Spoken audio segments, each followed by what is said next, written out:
Passing through the world. I've suffered too much. I'm still waiting for the late-stage cancer. I was lying alone in my hospital bed, waiting to die. The man I had loved for 10 years called me. Li Yao absolutely couldn't withstand such a cyber attack, he said. Ning, help her. You be helping me too. His words, though pleading in tone, pierced my heart like a sharp blade. I struggled to keep my voice calm. Come see me once, and I'll agree. In the end, I never waited for him. I died on the night the fireworks over Dongshan Island were at their most brilliant. And then I was reborn. By the time the third hospital confirmed the diagnosis, I was no longer as lost and panicked as I had been the first time I heard it. I even calmly accompanied Su Xingchen to an awards ceremony on a seaside cruise ship. I went alone to the deck for some air, and saw Li Yao wearing a stunning bright red evening gown. Under the lights, she was breathtakingly beautiful, like a dewy, exquisite rose. That was the dress I had wanted most. I had once shown it to Su Xingchen, saying that one day I would buy it. Perhaps because I had been poor for so long, even when I later had the means to buy that dress, I still couldn't bring myself to spend the money. Li Yao pointed at the dress and smiled at me. Pretty, isn't it? Xingchen bought it. The smile on my face faltered. She took another step closer, pressing her advantage, and said in a low voice, Ning, thank you for nurturing Xingchen so well and sending him to my side. Her words felt like a dagger to my heart. For a moment, I didn't know what to say, or even what identity to speak from. What were Su Xingchen and I? He had never clarified our relationship. He had mastered the line between more than friends, less than lovers. Well, too well. Thinking back, I felt nothing but utter ridicule. My restless longings, those cautious, tender feelings of mine, how laughable they were. Oh, I replied flatly, not wanting to engage with her further. The deck was chilly, and I was feeling very unwell. I wanted to go back inside to get warm. Ning, you're as magnanimous as ever. Li Yao seemed determined not to let me go. She walked towards me. The deck was a bit damp. She slipped and fell. The railing was low, and half her body tumbled over the side. Instinctively, I reached out to grab her. Instead of panicking, she said coolly, Ning, let's see who Xingchen cares about more, shall we? The loser has to bow out. I quickly realized what she was planning, but it was too late to pull away. She yanked me down with her. The autumn seawater was bone-chillingly cold. I could only struggle helplessly in the water. It rushed into my lungs, my body went stiff with cold, and I fought desperately, hopelessly, against the rolling waves. Soon, Su Xingchen rushed towards us. He was an excellent swimmer. Back then, to prepare for a diving-themed movie, I had accompanied him to train in Australia for half a year. But I was inherently afraid of water. After 6 months, I had only gone into the water once and nearly drowned myself. Back then, he had said to me, Ning, it's enough if one of us can swim. How could I ever let anything happen to you right before my eyes? But now, I watched as he quickly took off his jacket, ran towards us and dove in. And then I watched, eyes wide open, as he swam towards Li Yao without a moment's hesitation, without even glancing my way. My heart instantly sank to the depths. I knew he liked her, but after nearly 7 years by his side, was there really not a shred of affection left for me? Just as I was slowly losing strength and sinking, a pair of hands grabbed me from behind and pulled me up. When we reached the shore, I saw it was Sheng Huiming, the CEO of our company. He draped his jacket over my shoulders. Xiao Ning, it seems you've been raising an ungrateful wolf. I remained silent, quickly running to the changing room. I knew he was warning me, but I felt utterly miserable, as if my lungs were about to explode. Once I reached a deserted spot, I couldn't hold back the coughing fit any longer. It felt like I was coughing my lungs out. I opened my palm. It was covered in blood. I probably really didn't have many days left. After this incident, I checked myself into a nursing home. There was no one else I could contact.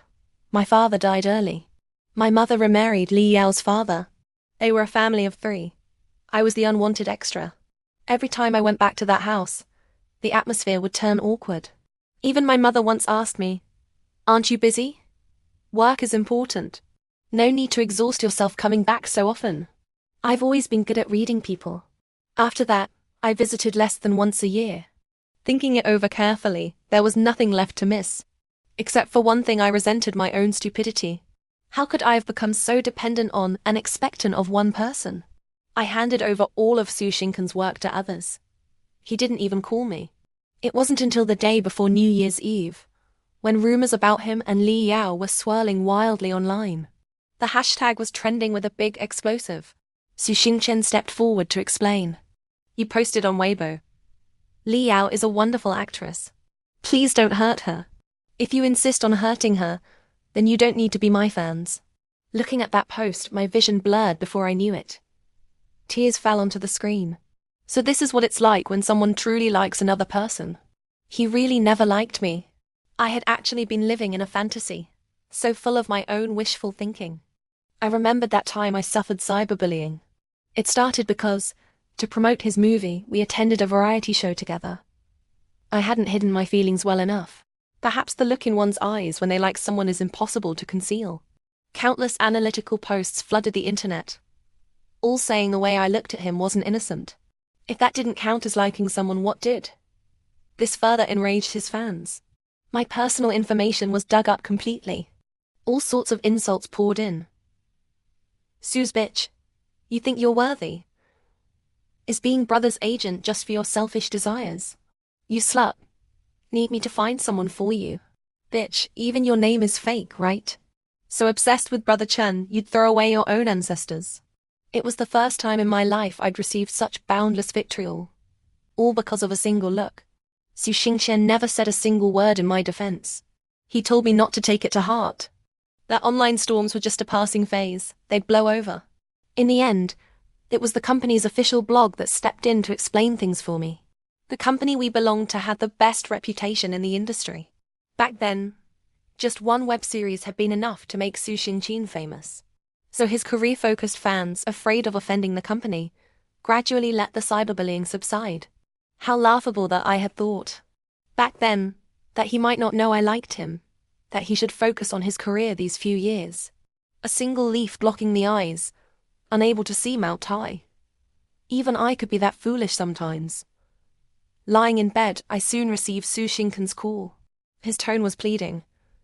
Ah Ning, help Li Yao. You'd be helping me too. Li Yao absolutely couldn't withstand such a cyber attack. Such a short sentence, yet it made me feel so disgusted. So vile. How could he not know I liked him? How could he possibly not know? When trouble hits, he knows to come find me. Why should I? Actually, the moment his call came through, I started recording. I tried my hardest to stay calm. Come see me once, and I'll agree. In the end, I never waited for him. Outside the window, brilliant fireworks bloomed in clusters. It looked so lively, but I couldn't go out to see them anymore. I sent that voice recording to Sheng Huaiming, along with some other things times in the past when Su Xingchen had hinted at things or begged me. Like when he said, Ning, this project is really important to me. Or, Ning, you are really important to me, ... Su Xingchen cherished his reputation immensely, and my death would become his biggest stain. There were already some online discussions speculating about our relationship. I had never said a single bad word about him publicly. All for this day. I didn't need to spell it out for Sheng Huaiming. With these materials he would know exactly what to do. After I died, these would be a sword hanging over Su Xingken's head. I wanted him to worry about it day and night, and then watch himself fall from grace with his own eyes. Yes, I regretted it. I regretted giving my heart to him like that. He trampled on my feelings so thoroughly. He deserved to pay the price. I just didn't have much time left. If I did, I would have dragged him down from his pedestal myself. On the WeChat interface, Sheng Huaiming kept messaging, asking where I was. Before I could reply, my mother called. She asked, Su Fanganing, you're very busy again this year, right? Then no need to come back for New Year's. I understand. Mom, I want sweet and sour pork ribs. Li Yao's voice came through the phone. Lying in bed, I thought I should have been out of tears, but one still escaped, sliding from my temple to my ear, annoyingly cold. Don't be afraid. I won't come again.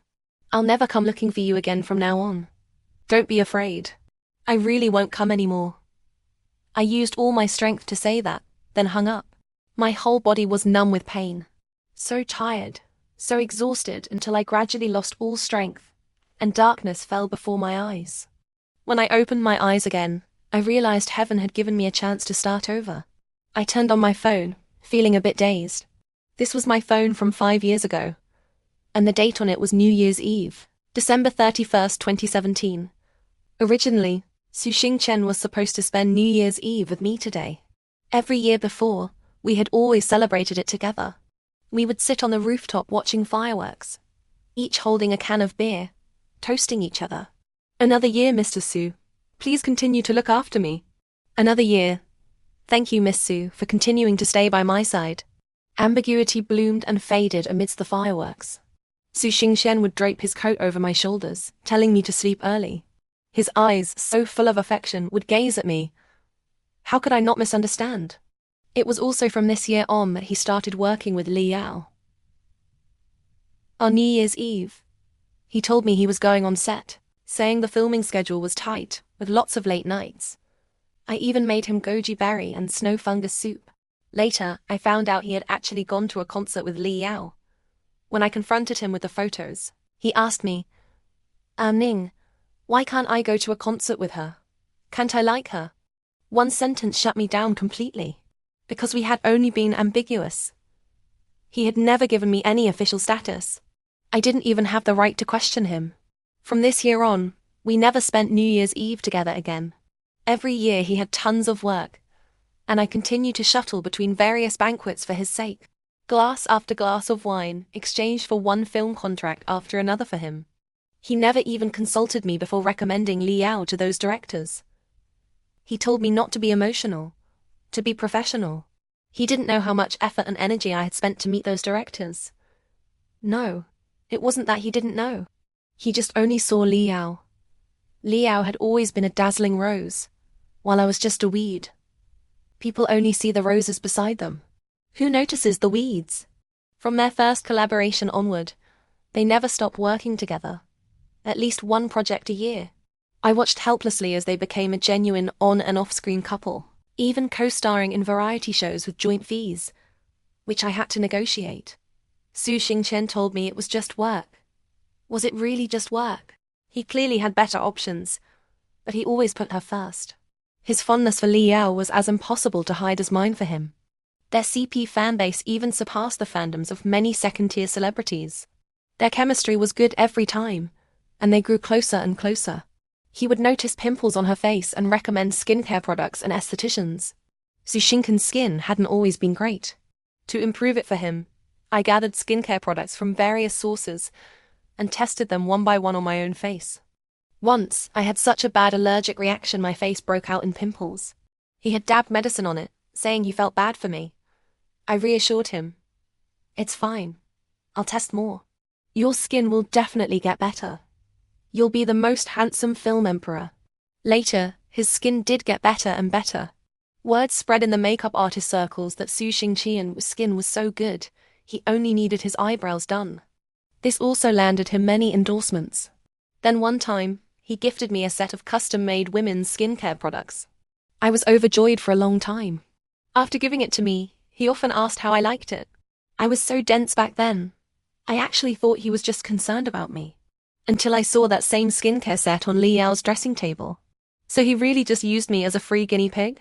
Su Xingchen used to always say I was too wound up, too ambitious. But who was it who kept inadvertently showing envy for other young actors' resources in front of me? Who kept sighing about fame coming too slowly? Playing both sides, he was very good at it. He didn't like someone like me.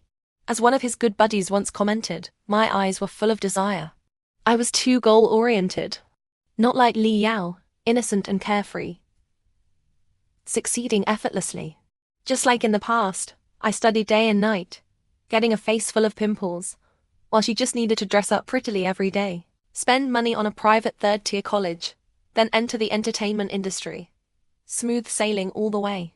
But he didn't know that her ease came at someone else's cost. Li Yao entered the industry a year later than Su Xingchen. I was just starting out in the circle then. Whenever there was the slightest negative information about Li Yao online, my mother would call to scold me. She'd say if something happened to Li Yao, how could she face Li Yao's father? She said without Uncle Li, I wouldn't have what I have now. So, foolishly, I smoothed over every difficulty and trouble for her, time and again. But later, I realized I didn't owe them anything at all. My tuition and living expenses came from my father. He fell ill and passed away, but before he died, he bought a 400,000 yuan critical illness insurance policy, the kind that pays out immediately upon diagnosis.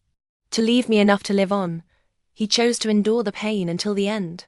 In my previous life, 3 months before I was about to die, I went to my father's hometown and accidentally heard from his friend that he had bought this policy. I had someone look into it, and only then discovered the truth. How laughable that my mother had used the fact of raising me to guilt-trip me all these years, when she never actually spent money on me. It was my father who raised me with his life. I looked around the room I woke up in, at this luxurious city center apartment, and felt a biting sense of irony. What exactly was our relationship now? To take care of him. I moved in. Every day when he came home, there would be food perfectly suited to his tastings. He liked but wouldn't make him gain weight, satisfying his cravings. His daily outfits were prepared in advance, 3 to 5 sets for him to choose from. I knew him better than he knew himself, like a worm in his gut. He took my efforts for granted. Even a housekeeper gets paid. My agent's salary came from the company. What did he ever give me? Before he got back, I swiftly moved out of there, checking my bank balance, although Su Xingchen had only recently become popular. As his agent, I got a decent commission rate. I never spent much anyway. It was enough. I booked myself a full-body CPA and then slept soundly and deeply. In the past, I never dared sleep, afraid some negative news might break in the middle of the night, and I wouldn't handle it in time. I had burned myself out like a lamp wick, meticulously planning for him, only for him to say in the end that Li Yao really did bring him luck. When I woke up in the morning, it was already 9 a.m. My phone showed dozens of missed calls and many unread WeChat messages. I opened it. Most were from Su Xingchen, asking where I was, why he couldn't find me when he got back. I went back to my own home. "I'm just your agent, got it?" I replied calmly and then turned off my phone. This time, I was going to take good care of myself. I scheduled a full physical exam. Strangely, my body was fine. I figured it was because I had been reborn relatively early. Then I needed to take even better care of myself. The feeling of being sick was too painful. Nothing matters except myself. After confirming my health was okay, I went to see Sheng Huaiming to transfer Su Xingchen's work to someone else. He glanced at my application, paused for a moment, then signed it at lightning speed. "Su Fanging, no takebacks here. But don't worry. I'll definitely compensate you." In the afternoon, a new artist was assigned to me. It was actually Lan Shi, one of the company's top-tier actresses, a Triple Crown film queen. I was utterly shocked. How did such good fortune land on me? If I'd known, I would have dumped Su Xingchen ages ago. Besides Lan Shi, there was also a newly popular young actress, Zhang Chuku. These were all highly sought-after artists, now all under my care. Before I could fully savor this happiness, Su Xingchen stopped me the moment I stepped out. His brows were tightly furrowed, those tender eyes of his fixed on me as if I were the heartless one. He always struck first. I told him to move. He stubbornly stood in front of me, blocking my way. "Why? Ning, did I do something to upset you?" He finally asked that question. "You're a grown man and you don't know why." I shot back. He looked utterly confused, seeming determined to get an answer from me. "Su Xingchen, since you're asking for it, don't blame me for being harsh." I looked him up and down, appraisingly. "Of course it's because you're not worth as much. What do you have to compare with Sister Lan Shi or Zhao Ch?" All along the way, I had carefully protected his confidence. Now, I was going to poke right at his sore spots. I knew he cared most about these things, so I would break them down bit by bit and trample them underfoot. "Fanganing, you care about these things now too?" he asked, looking wounded, his expression full of disbelief. "Not care about these? What else should I care about?" I reached out and lifted his chin, then said mockingly, "Do you have anything else worth caring about? It seems I misjudged you." He slapped my hand away forcefully. "Jiang Wang," I called out to his retreating back. "You should give the name back to me too."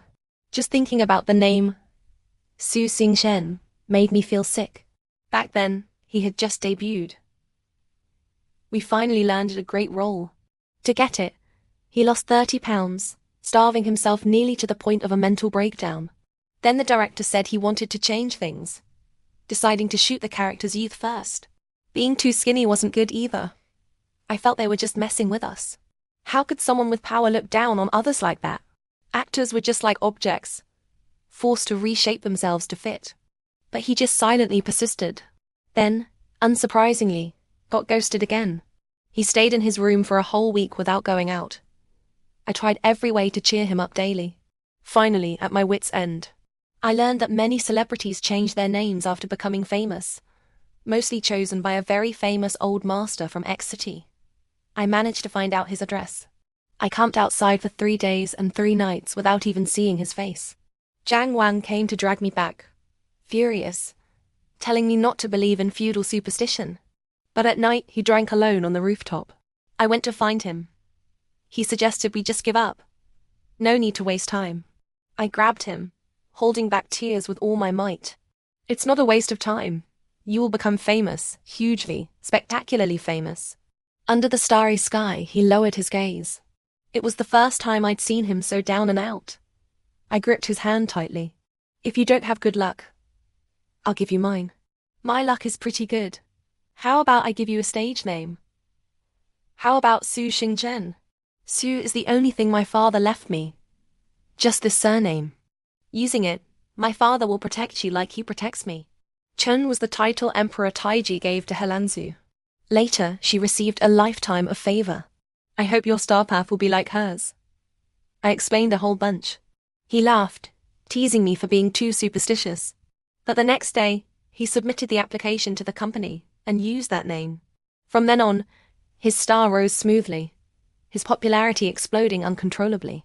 Along with it came wave after wave of cyberbullying from his fans directed at me. They called me a black-hearted capitalist, only knowing how to exploit their brother, getting him so much work. Dad, if you are still watching over me from heaven, please go on and live your new life with peace of mind. I'm sorry for worrying you. I will live well. I will take care of myself. Zhang Wang didn't last 3 days before coming to find me again. He called me, stubbornly asking why. He said he could become a film emperor. How laughable. What does him becoming a film emperor have to do with me? But I remembered he had a big project in hand. The final film from a renowned art house director. The female lead hadn't been decided yet.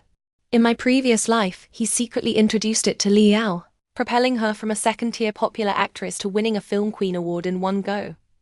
A major step up in her career. Thinking this, I pondered and said, you know, who wouldn't want to manage Sister Lan Shi? Besides her, I only have Si Chu Xie. The competition among popular young actresses is fierce. I sighed as I spoke. After hanging up, I continued with my therapy. Health is the foundation of everything. Not long after, Zhang Wang brought Si Chu's contract to me. I remembered how, in my past life, I gave him my heart and soul, that he dismissed it, always choosing Li Yao. And now, with just a little bit of playing hard to get, he immediately turned to me. What a piece of trash. Of course, I gladly accepted the contract he delivered, just telling him to go back and wait for news. After the movie finished, he came to ask when I could return to being his agent. I smiled lightly and countered. When did I ever promise to keep managing you? Isn't this just compensation for the hard work I put in for so long? Agent my foot. That was his 24/7 personal nanny. Was he worthy? When I was reeling him in to get the contract, I had already thought of this. Wasn't this trick one of his favorites too? Never spelling things out. Always leaving room for yourself. However you interpret it, I take no responsibility. It was time for him to taste what it felt like to be played. Sichu was still the sweet one. Every day, we researched various beauty and wellness routines together. After managing her for a few months, I felt like I could live 10 more years. As I expected, the movie became a hit not long after its release, successfully propelling Sichu to new heights. That evening, Sheng Weiming brought good wine to my place. Looking at my full fridge, I said, Sichu bought all that. I don't cook anymore. Boss, let's just eat out. In the past, I was brainless, cooking daily for an ungrateful wolf. Now, I'm not cooking for any man. Unless the big boss pays. Then he walked past me into the kitchen. It's fine, I'll cook. That one sentence made my heart tremble. Honestly, I've always been a bit afraid of him.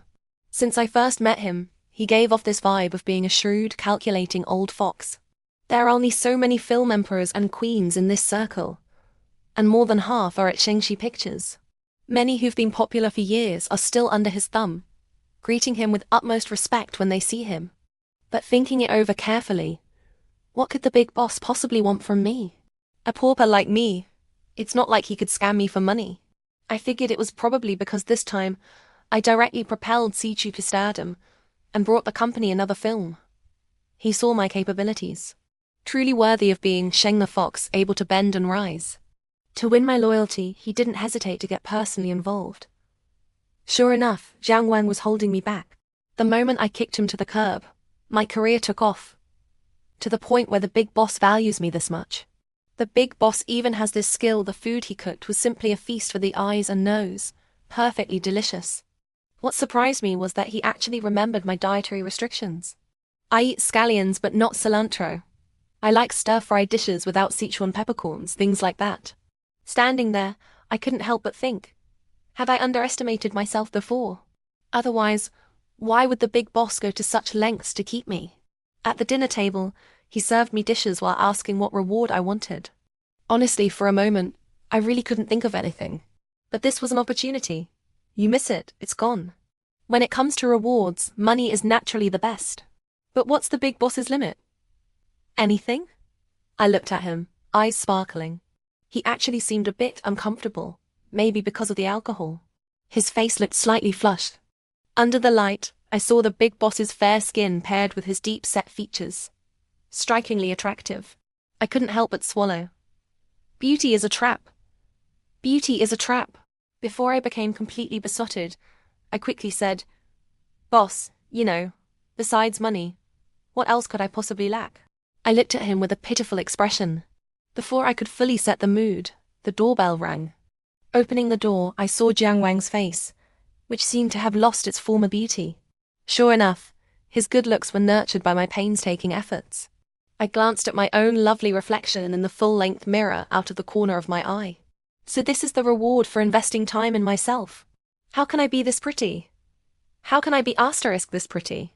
Before, worrying daily for that ungrateful wolf made me look at least 10 years older. I was so stupid back then. Jiang Wang's eyes were rimmed red, looking at me desolately. He then held up his Best Actor trophy and offered it. "Ning, the trophy is for you, all for you. Come back to me, okay?" I was thinking of words to mock him when Sheng Huaiming suddenly walked over. He stood behind me, silent but exuding an imposing presence, giving me an inexplicable sense of support. Jiang Wang's face drastically changed. "So, Ning, you abandoned me for him," he said, starting to laugh as if he were the deeply wronged one. "Abandoned? I was just your agent. Did we have any other relationship besides that?" I used his own past words against him, one by one. Then, under his hurt and stunned gaze, I took Sheng Huaiming's hand and said, "What makes you think you can compare to Aiming?"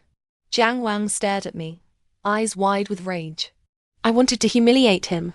I couldn't tolerate someone playing with me like that. Under our combined offense, he fled in disarray.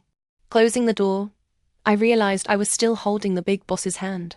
I was about to let go when Sheng Huaiming took advantage of the situation and pressed me against the wall instead. He forced me to meet his gaze. Su Fangning, planning to toss me aside after using me. It was the first time I saw such clear aggression in Sheng Huaiming's eyes. My courage instantly withered. Sheng Zong, sorry. I've lived 2 lifetimes, yet I caved so easily. It's fine. I allow you to use me. Willingly. He added this sentence. The low, magnetic tone coming from his lips made my ears tingle. Sheng Huaiming's breath brushed against my ear. He murmured my name. Su Fangning. What do you think of me? As he spoke, his hand hadn't left my waist. I didn't know how to react for a moment, stammering. Boss, you're handsome and dashing, a celestial being. How could ordinary people like us dare to covet you? I hope you covet me. I don't know what that meal tasted like in the end. Sheng Weiming didn't press further. He said he could give me time to consider. Then that very night, I received his personal profile along with a SWOT analysis. If I hadn't stopped him in time, he might have even sent me a PowerPoint presentation, detailing his strengths and the benefits of choosing him. But a domineering CEO is truly a domineering CEO. Accompanying that pile of documents was a 7-figure bonus for me. He simply said he thought I had worked too hard these past few years and could use a rest. And he wanted me to consider him without any distractions. Me. The price for undivided attention seems quite enticing.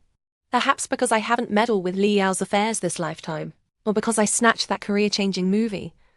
Her reputation has taken a nosedive. Online, there's even a trending topic. Li Yao, get out of the entertainment industry. My mother was so anxious she developed internal heat. For the first time, she called me countless times asking me to come home for a meal. I knew it was a trap, but across 2 lifetimes, I suddenly wanted to demand justice from her for myself. The dining table was laden with dishes. My mom was still busy in the kitchen. She had pre-cut mangoes, 1 portion for me and 1 for Li Yao. Yao, have some fruit first. Don't you love mangoes the most? My mother looked at Li Yao lovingly. Fang Ning, you have some too. She glanced at me awkwardly. I didn't touch it. I'm allergic to mangoes. I've told her many times, but she never remembers. In the past, she often gave me Li Yao's leftover mangoes. If I refused, she would scold me, pull my ears, slap my face, asking what right I had to be picky in this house. She pried my mouth open and forced the mangoes in.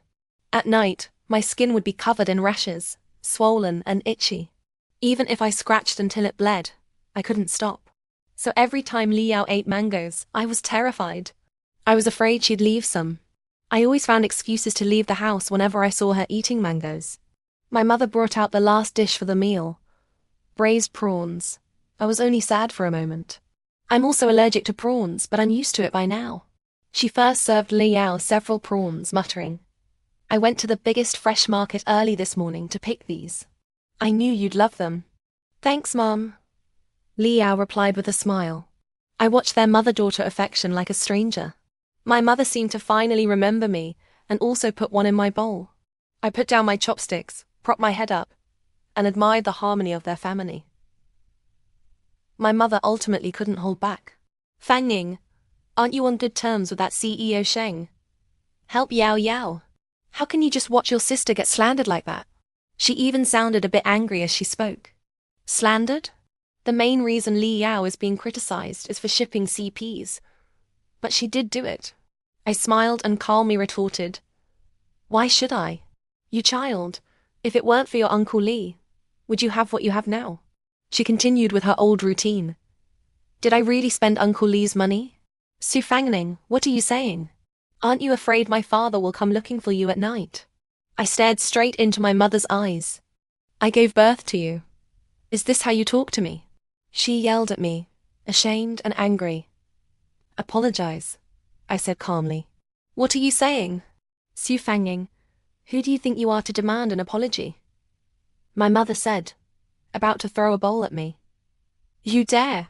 I glared at her, not backing down. Su Fangning, where do you think you are? You think you can vent your anger here? The bowl didn't hit me. She smashed it on the ground. I said apologize. Apologize to me. I want you to apologize to me. As I said this, my whole body was trembling, tears streaming uncontrollably.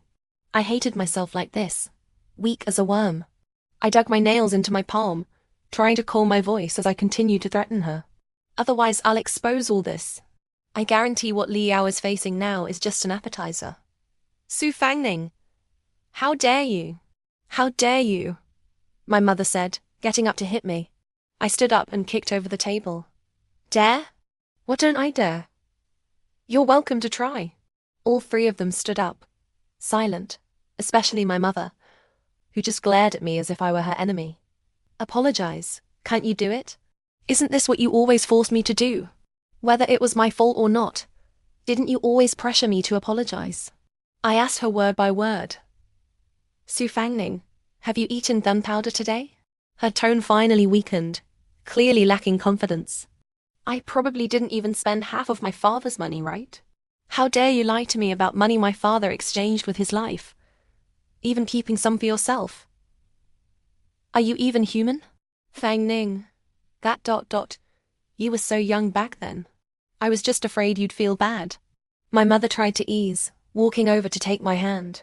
One glare from me, and she retreated. Aren't you afraid my father will come looking for you at night? Apologize. Your whole family needs to apologize to me. You should know. Sheng Weiming and I are together. He's been proposing to me lately. I can make your family's dirty laundry known to everyone. I sat down, crossing my legs, unhurried. Thanks to Sheng Weiming's subtle stir on Weibo last time, I could use his reputation. Proposing. Someone at Sheng Weiming's level in his career wouldn't easily marry. But they didn't know that.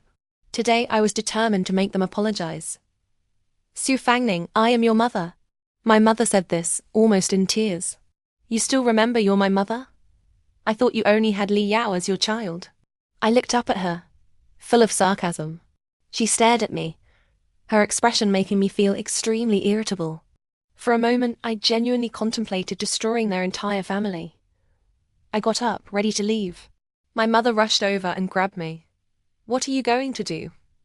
What are you going to do? You beast! Her words made me tremble with anger, but I just pried her fingers off one by one. I'm sorry. It's my fault. Don't touch Yao Yao, it's all my fault. Fang Ning. She finally gave in, but I didn't feel the joy I imagined. I don't think I can feel happy anymore. She stole and destroyed my happiness long ago. I feel like I'll never be able to be truly happy in this lifetime. She finally apologized to me. For Li Yao, you know what? I never begged you to give birth to me. If you didn't love me, why did you have me? Why did you treat me like this? Don't you have a conscience? I lost control, asking her repeatedly until she kept backing away. But I knew she didn't really care about any of this. If I could choose, I'd rather never have come into this world than be your child. After saying that, I left the battlefield. I probably will never come back here again. Once outside the Li household, I frantically wiped my tears, telling myself over and over not to cry. I got a second chance at life for free. I can't waste it. Sheng Weiming called, asking where I was. For a moment, I really wanted to see him. When he asked what I was doing, I answered evasively, Boss, I want to eat the sweet and sour pork ribs you make. My voice was choked up. He patiently coaxed me. Okay. Be good. Where are you? I'll come pick you up. Take you home for sweet and sour pork ribs. The gentler he was, the more I wanted to cry. Crying, I gave him my location. Crouching by the roadside, crying with my head in my hands, I suddenly saw a pair of feet in front of me. Thinking it was Sheng Weiming, I looked up. It was Jiang Wang. Ah, Ning! Don't cry. I'm here, he said, putting on that faux deep act. What rotten luck. I stood up, wiped my tears, and snapped. What? Seeing me like this? You think I'm as cheap as before? That a little kindness will make me rush to humiliate myself again. Did you feel particularly cool watching me degrade myself before? Even more convenient than keeping a dog. At least you have to put effort into a dog. Ning, no, it's not like that. He tried to explain frantically, even reaching out to hug me. I nimbly dodged. Not like that? Then what's it like? You think you're so noble, looking down on me, thinking I'm cheap, yet using me all the same. Playing both sides, you're even worse than a prostitute. Ning, what are you saying? He grabbed my hand, his face full of pain. I pulled away and slapped him. Next time you follow me, it won't be just a slap. Right after I hit him, Sheng Weiming arrived. I composed myself and said to Jiang Wang, my boyfriend is here to pick me up. Be sensible. Then I walked towards Sheng Weiming. He had already opened the car door for me. He didn't ask about today's events at all. Just driving, he said gently. Ning, let's go buy the ribs now, and I'll cook them for you, okay? Like a wooden puppet, I let him lead me to buy groceries. Then we went back to my little nest. He cooked in the kitchen while I lay on the rocking chair, swaying back and forth, my favorite music playing from the speakers. The smell of food wafted from the kitchen. In that moment, my irritable and weary heart seemed to suddenly calm down. For a second, I even thought time could just stop right here. He soon brought out the food, serving me dishes, telling me about funny things that happened to him today. Those seemingly humorous stories, told earnestly by him, were inexplicably funny. He wiped my mouth. "Next time, if anything happens, tell me immediately," he said seriously. After the meal, I was drinking tea in the living room when I saw his back as he washed dishes under the warm orange light. Unconsciously, I walked towards him. I hugged him from behind, burying my head against his back. He smelled nice, like ink. "Ah, Ning." His body stiffened slightly. "Sheng Weiming. I think I might like you a bit," I mumbled into his back. He turned around, held me, looking at me with joy. Those eyes, usually as calm and deep as a lake, rippled for the first time, holding considerable temptation for me. In that moment, I raised my head and kissed him. It's a bit embarrassing to say, but having lived 2 lifetimes, this was the first time I tasted man. I kissed him clumsily, nibbling chaotically, even biting his lip until it bled. He didn't mind, taking over, capturing cities and conquering territories. I was soon utterly defeated. I suddenly remembered all these years. Sheng Huiming never had a female companion by his side. There were many rumors. Some said he was sexually cold. Others speculated he might prefer men. And tonight, I learned just how unreliable rumors are. When I woke up, Sheng Huiming had already prepared breakfast. Oh my God. What kind of domineering CEO is this, both refined in the living room and skilled in the kitchen? How could I possibly deserve this? I rushed into the bathroom to freshen up. While washing my face, I felt something scratch my cheek. That shouldn't be right. I take such good care of my skin. How could my hands be rough? Then, I noticed a massive diamond ring on my ring finger, almost blinding my crystal clear eyes. My God, how much must such a huge rock cost? But why wear it on the ring finger? I must be overthinking it. Someone at Sheng Huiming's level would have to be out of their mind to get married. I took off the ring and held it up to Sheng Huiming. "Thank you, Lao." Calling him boss didn't feel right. It seemed a bit odd. So, early in the morning, I put on an extremely exaggerated and pretentious act. "Thank you, Huiming." After saying it, I felt goosebumps all over. Earning a domineering CEO's money isn't easy either. "Fang Ning, you agreed," he exclaimed joyfully, rushing over and lifting me into a spinning embrace. At my age, the spinning nearly made me throw up. "Agreed to what?" I asked, feeling flustered. "To marry me." No, let's eat.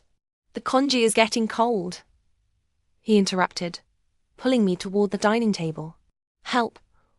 Why does he look like he's afraid I'll regret it? How is he even more love-struck than I am? But I've never tried marriage before." I stole a glance at Sheng Huiming. He's actually quite good, and marrying him doesn't seem like a bad deal. If we ever part ways later, I could still live a carefree life. This deal isn't a loss. That night, I lay sprawled on the bed, utterly exhausted. Finally, Sheng Huiming left, and I didn't even have the strength to lift my hand. The worst part was, he said he'd come again tomorrow to take care of me. His kind of care is more tiring than running a marathon. Just as I was about to fall into a deep sleep, my dear friend Sichu suddenly called. She said Jiang Wan had been in a car accident. Me. Is there such good news? And there's something else not so good. Kisi said cautiously. "Sis, check Weibo yourself." When I opened Weibo, I was so angry I nearly lost my mind. Damn it, he really is a jinx. He gets into a car accident, and his lousy fans cyberbully me. The slap I gave him had been captured on camera. His extreme fans had gone berserk in the comments under my personal account, calling me promiscuous and saying I must have dumped their idol to climb the social ladder. Before I could even respond, Sheng Huiming was the first to reply on Weibo. He harassed my wife. If I had been there, I would have beaten him so badly he'd end up in the hospital even if he wasn't already. Me. We haven't even gotten married yet though. The trending list exploded immediately. Number 1. Sheng Huiming and Su Fangning get married. Number 2. Beat Jiang Wang until he's hospitalized. Number 3. Jiang Wang hospitalized. Then, in the comments under my post, Sheng Huiming's official account was actively arguing with the haters. I quickly posted a response. I was just Jiang Wang's manager. Shouldn't he have been slapped for stalking me? I won't spare him any dignity. In both lifetimes, all he's ever done is betray me and cause me trouble, nothing else. But I underestimated the fighting spirit of his fans. As soon as Jiang Wang woke up, he called me, asking me to visit him at the hospital. He might have hit his head too hard. I ignored him, spending every day with Sheng Huaiming instead. Sheng Huaiming made me nourishing meals every day, and we often exercised together. I felt much healthier, strong enough to knock Jinonghuang out with a single punch. After spending so much time together, I also learned that Sheng Huaiming and I had attended the same high school. He said back then, my eyes were only on Jiang Wang, so how could I have noticed him? Heaven knows, back then, I was constantly harassed by Li Yao and her gang. How could I have had the time to notice anyone else? It was only when Jiang Wang showed up and said he'd protect me that my situation improved slightly. I was about to explain this to Sheng Huaiming when suddenly two women rushed toward me. One of them was holding a fruit knife. At the critical moment, Sheng Huaiming stepped in front of me. We both fell and he held me tightly, shielding me from any harm. For the first time, I was terrified to the core. His blood stained my clothes. When I took him to the hospital, I sat outside the operating room, feeling like my entire world had collapsed. The doctor said he had hit his head when he fell, and asked me to sign the surgery consent form. He asked me who I was to him. Frantically, I explained that I was his wife, but then I remembered he had been hinting for days that we should get our marriage registered. At the time, I was a bit scared and kept putting it off. Now, I didn't even have the right to sign the surgery consent form for him. Angry and desperate, I slapped myself. Holding up the trending topics on Weibo, I tearfully pleaded with them. I'm his wife. I'm his wife. We were just about to register our marriage, but they said hospital regulations didn't allow it. In the end, Sheng Huaiming's brother came to sign the form. After the surgery, Sheng Huaiming didn't wake up for a long time. Every day I stayed by his side, talking to him. Didn't you say you'd marry me? You can't just leave me. Please, please wake up. But he never responded. The doctor told me that if he didn't wake up within 3 days, the situation would become very dangerous. Sheng Huaiming's brother came to see me, and said Sheng Huaiming had left a will naming me as the primary heir. I couldn't listen anymore. I rushed to Sheng Huaiming's side and kept saying, I don't want the money. I don't want it. I'll never care about money again. Please wake up, okay? I really, really like you more than I ever imagined. 1,000 times. 10,000 times more. I was just too scared to admit it because if you ever stopped liking me, what would I do? But none of that matters now. None of it. I don't understand why someone as amazing as you would like me. But the fact that you do makes me so incredibly happy. Sheng Huaiming, please don't leave me. I leaned my head against his and cried until my voice was hoarse. Jiang Wang barged in to see us. The moment I saw him, I wanted to kill him. God knows how much I regretted it. Even if it meant trading my life for his, I should have dealt with him as soon as I returned. Even if it meant never having a future with Sheng Huaiming, I didn't want him lying here now, hovering between life and death. Aining, I'm sorry. Seeing him like this filled me with utter disgust. Before he could finish, I stabbed him with a fruit knife. Die, just die. Why aren't you the one hurt? Why do you keep haunting me? What do you want from me? Aining, I'll avenge you. I deserve to die. I'll avenge you. He dragged me to the hospital staircase. I didn't want to hear another word from him.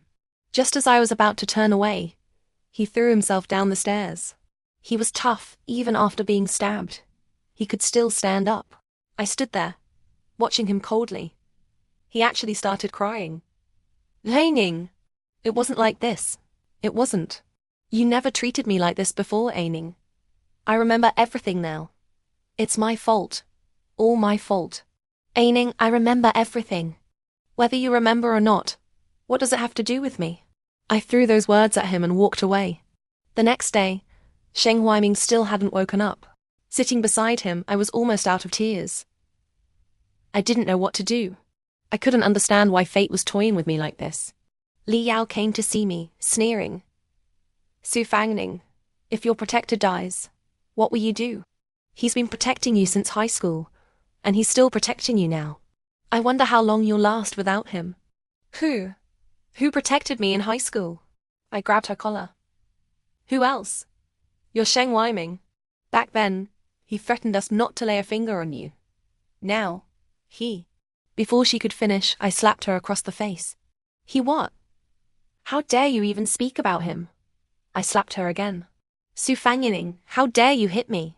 She looked at me in disbelief. Not only do I dare to hit you, but guess what else I dare to do? I stood protectively in front of Sheng Weiming. Su, get out. I had no patience left for her. She glanced at me fearfully and ran off. The room fell silent again. I never knew Sheng Weiming, and I had such a past. So, I had been under his protection all along. Did you hear that, Sheng Weiming? If you don't wake up, they'll bully me. Sheng Weiming, please wake up. I'm begging you. I leaned over his bedside, and suddenly my hand was gripped. I looked up and saw his lips moving. Leaning closer, I heard him say, "Who dares bully you?" Extra. The first time Jiang Wang learned of Su Fangning's death was when Sheng Entertainment terminated his contract. By then, he was already famous, but he knew exactly why he had achieved that fame. The rapid turnover in the entertainment industry gave him a sense of urgency. Instinctively, he tried to contact Su Fangning, the person he had been avoiding all this time. He kept remembering the look of utter disappointment in her eyes on the deck that day. But he also thought, she's always had such a gentle temper. And we weren't even officially together. Even if she wanted to criticize me, it wouldn't matter. Yet, the more he thought this way, the more uneasy he felt. Finally gathering the courage to call Su Fangning, the person who answered was Sheng Weiming. At that moment, he felt an indescribable emotion but managed to control himself. "Mr. Sheng, could you please let Fangning take the call? She's dead." Sheng Weiming hung up without another word. No matter how many times Jiang Wang tried to reach him afterward, Sheng Weiming remained unreachable. Jiang Wang spent a whole month waiting outside Sheng Weiming's villa, determined to get answers. He asked him what had really happened. Sheng Weiming simply replied, "What does it have to do with you? Who are you to her?" That one sentence shut him down completely. Jiang Wang grabbed him as if making a desperate decision. "I'm willing to sign a 20-year contract, just to know what happened to her." Sheng Weiming glanced at him dismissively. "You think you're worthy of a 20-year contract with me? If it weren't for Su Fangyining, do you think you'd be where you are now?" Sheng Weiming had no patience for him and walked away. He usually wasn't one to talk much, but whenever he remembered finding Su Fangning curled up on a hospital bed, lifeless, he couldn't help himself. What angered him even more was that, until the very end, she had tried to make a deal for him. She never realized that if she had just asked, he could never have refused her. He used the most ruthless methods, destroying Jiang Wang as quickly as possible, regardless of the cost. At that time, every time Jiang Wang opened any social media platform, he was met with endless insults. Su Fangning's death had tarnished the reputation he had worked so hard to build. His new manager advised him to cooperate with public relations, but facing the cameras, he could no longer maintain his composure. He simply said numbly, "Everything they're saying is true. I was the one who wanted fame and success. I was the one using her. She gave me the worst punishment. I didn't even get to see her one last time." He remembered that final phone call. After paying off all his debts in the entertainment industry, he went to Dongshan Island. But all traces of her there had been completely erased by Sheng Weiming. He sat at their agreed-upon spot, the sea wind howling around him. Suddenly, he felt how cold the world was. The fame and fortune he had once cherished so much seemed to have lost their allure. He kept calling out her name. "Su Fangning! Su Fangyining! Come out! Please come out!" He sat there for 3 days and 3 nights but found no trace of Su Fangyining. Instead, he was met by Sheng Weiming. He wanted to beg him again, willing to throw away his dignity and pride. But Sheng Weiming kicked him to the ground. Choking back tears, Jiang Wang pleaded, "I don't want anything anymore. Not fame, not wealth. I just want to know where she's buried." "Can't you at least tell me that? Do whatever you want to me, just tell me that." Sheng Weiming merely sneered. "Without the blind Su Fangyining, do you think you'd still have wealth? Or fame?" He crushed Jiang Wang's dignity piece by piece. Jiang Wang stayed on Dongshan Island, watching the sunrise and sunset every day, cutting off all contact with the outside world. Li Yao tried to find him, but he only mocked her. Didn't you always want to win? You've won now. So why are you still looking for me? You need to understand. Everything was your own choice. Did I force you? If you loved her so much, why didn't you go with her? Li Yao, already furious at Jiang Wang's avoidance, couldn't help but retort. After a night, she felt a bit guilty. Jiang Wang was her last chance to turn things around. So, she swallowed her pride and went to find him again. When she opened the door, she saw him lying on the bed with a smile on his face. Instinctively, her heart sank to the pit of her stomach. Jiang Wang! Jiang Wang! Jiang Wang! She called out, trying to wake him. As she slowly approached and touched him, she realized his body was already stiff. When others found her, she was completely hysterical, shouting at anyone she saw. I didn't do it. You chose this yourself. Su Fangning, stop haunting me. Su Fangning, let me go. Su Fangning, I'm sorry. I didn't mean it. Please let me go. She was convinced Jiang Wang had been taken by Su Fangning, because she had heard that people who died tragically would become vengeful spirits. Su Fangning's mother came to take care of her. And suddenly, Li Yao grabbed her frantically. Su Fangning, take your mother away. Su Fangning, your miserable life is her fault. She didn't even love her own child. That's why you suffered so much. Su Fangning, stop haunting me.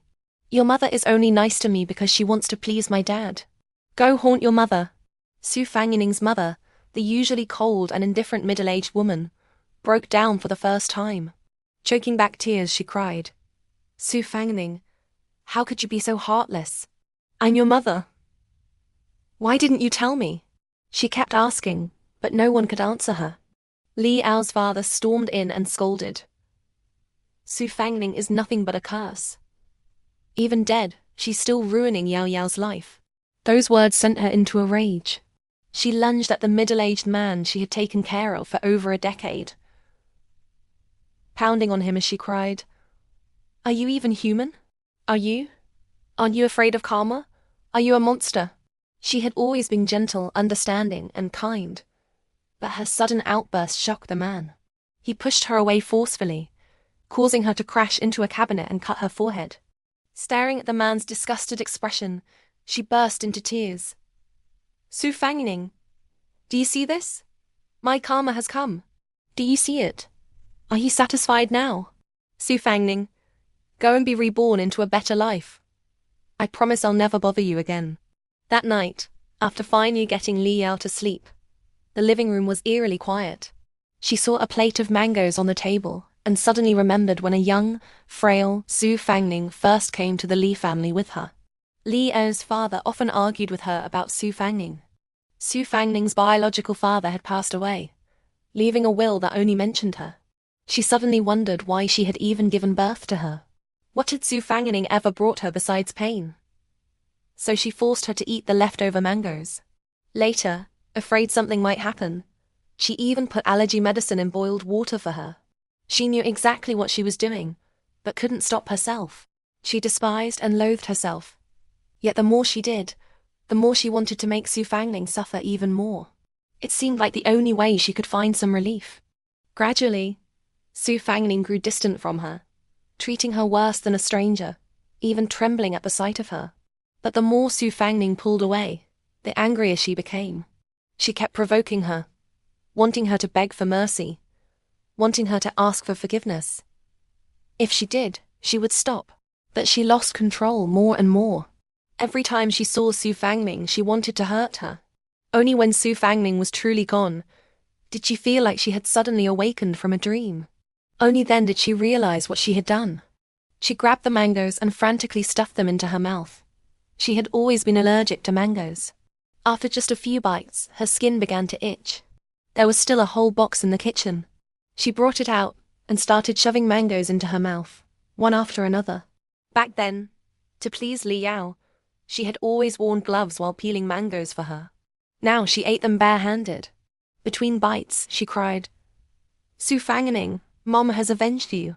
By the time she had eaten more than half the box, her throat felt swollen, and she was struggling to breathe. Crawling on her hands and knees, she made her way to the small room where Su Fangning had once lived. The blankets Su Fangning had used were still there.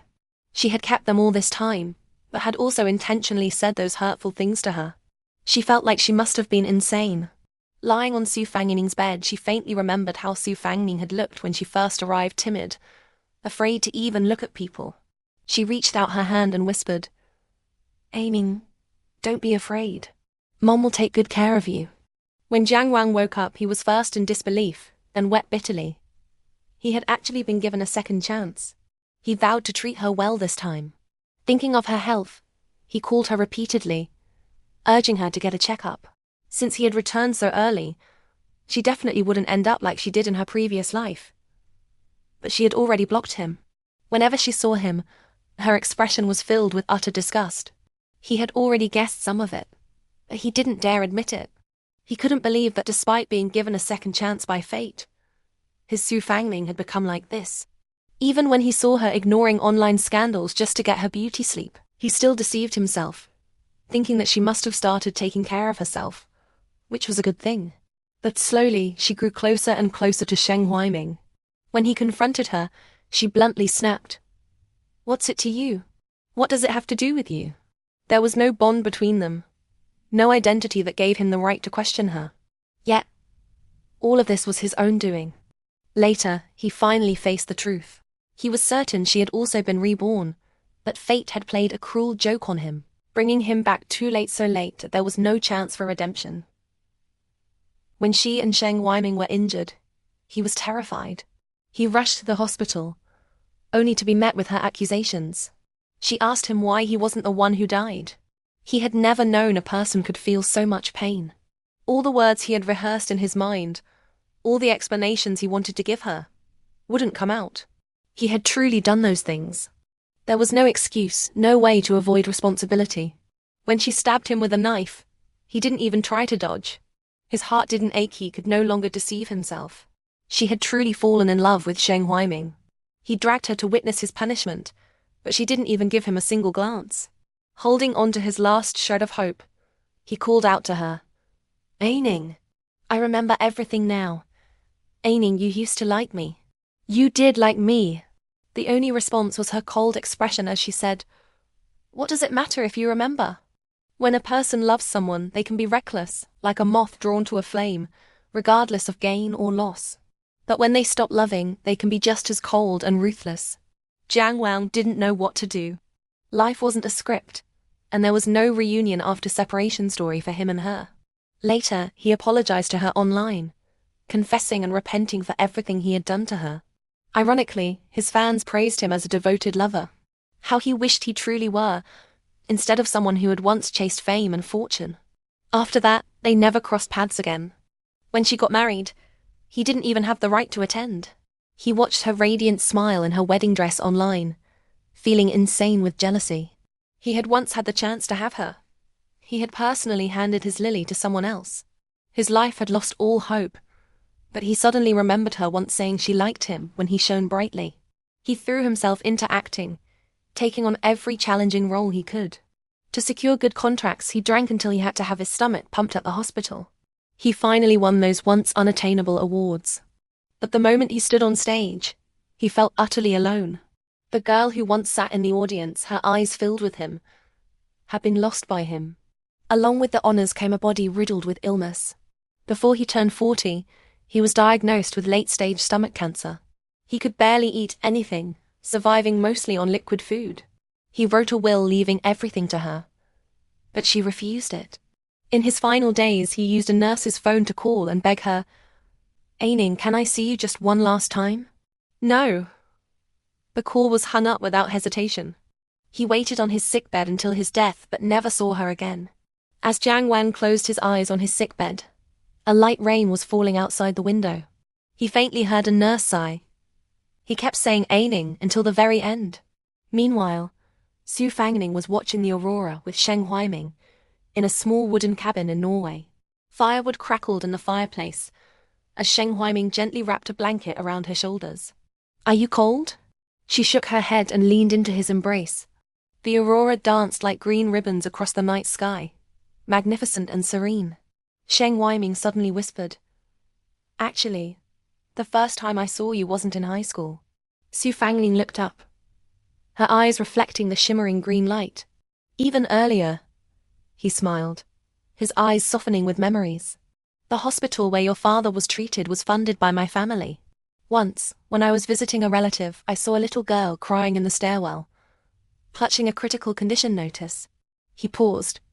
I saw you a few more times after that. Always alone.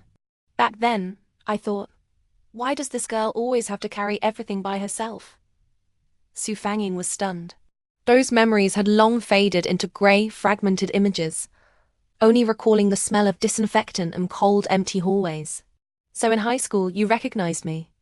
Sheng Weiming held her tighter. But your eyes were only on Jiang Wang. I thought then, I'd always be here when you needed me. Outside, the aurora shifted like a silent feast.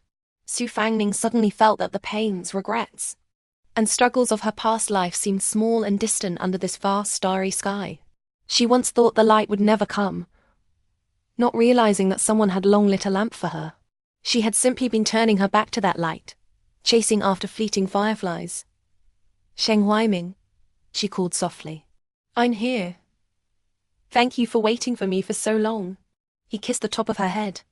It wasn't waiting. It was walking toward you. You were just walking too fast, so I had to chase a little harder. Su Fangling smiled, but tears silently rolled down her cheeks. This time, they weren't bitter. They were warm and full of release. She finally understood that true salvation wasn't the fleeting satisfaction of revenge, but learning to accept being loved, learning to let new branches grow from broken places. Li Ao eventually faded from the entertainment industry, marrying an ordinary businessman and living a quiet, uneventful life. Occasionally, she posted pictures of baking or flower arrangements on social media, her eyes no longer holding the arrogance of the past. Once, during an interview, when asked about the past, she fell silent for a long time before saying, everyone must take responsibility for the path they choose. Su Fangling's mother lived alone after Li Ao's father passed away, adopting a cat named Ping'an, Peace. She never tried to contact Su Fangling again.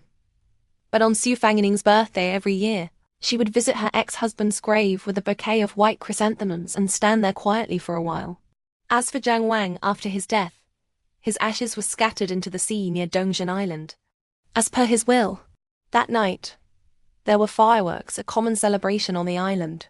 Flames bloomed in the night sky, before silently falling into the dark sea. No one knew that beneath those waves rested the soul of a once glorious yet ultimately lonely star. Many years later, Su Fangling and Sheng Weiming had a daughter, nicknamed Sui Sui, year by year. When Sui Sui was 3, she rummaged through an old box and found a yellowed notebook. Curiously, she asked, Mummy, who wrote this? Su Fangling took it and opened the cover. Inside was her own youthful handwriting, neat yet naive. I want to become light. She paused for a moment, then smiled, lifting Sui Sui onto her lap. Pointing at the brilliant sunset outside the window, she said, Look, the light is right there. Sui Sui didn't fully understand but reached out to grasp the warm, glowing spots of light filtering through the glass. Sheng Weiming walked out of the study, saw them, and came over, wrapping his arms gently around both of them. Su Fangling looked back at him, and they shared a smile. The bone-chilling nights, the heart-wrenching betrayals, and the desperate weights of the past had all transformed into the warmth in their hands, and the stability of their embrace. It turns out that passing through this world and enduring so much pain isn't about becoming someone else's salvation, but about recognizing your own worth, and then steadily catching the tenderness that fate, after all its twists and turns, finally hands to you, a tenderness meant only for you. The distant paths are behind. The rest of life is warm. The end.